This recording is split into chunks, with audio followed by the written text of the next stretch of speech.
نزلت لهون. فايدة واش بقى؟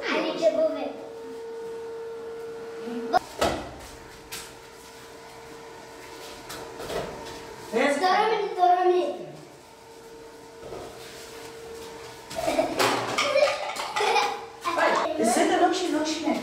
بابا ماما عليك ليه؟ باش جيبي بس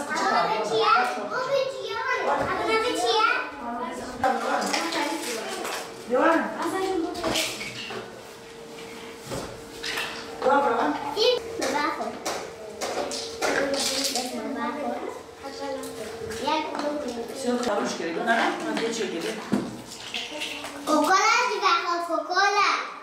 از فالنتينا بكرمة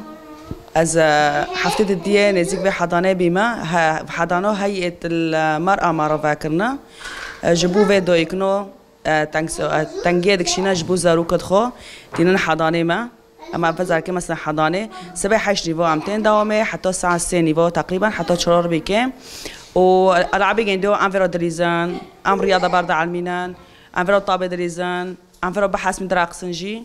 بس المهم قد شك معني بعود في داركي هذا بيشا ما داوم كر هذا تقريبا حفتي ديام داوم دكان معني انه قد شك حتى انه حيشتنا ازو هذا لك جن داوم دكان خير ديول لانه او تنايا امكاني جندورة تنايا جو خير دجنو نو ماشي الجامعة حيش قد شكنا نوكو جبي عمري سيم هاكي حتى شسولي قبيل دبي قد شك حفت كرمونجنا ياك عربة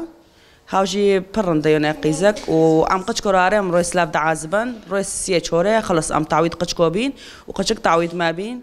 يعني أورتو في حضانة صبري خونوتين تمام كان حضانة وحضانة الحمد لله تأقلم بينش كمارو سلاف أريد دوغري روي سلاف مثلا دقش كود دوغري بس نوكل الحمد لله عالمين ما نوكوجي مثلا ألعابي قد شكونينا إيه أحرف هونينا عم دعمين أحرفي كردي أحرف جزيرة هونينا طابات هونينا هزازات هونيا درجات هونينا طاولة كرسي تشد خوازي قفيرو قادموندنا جبو فيدو يكني تنجي دكشينان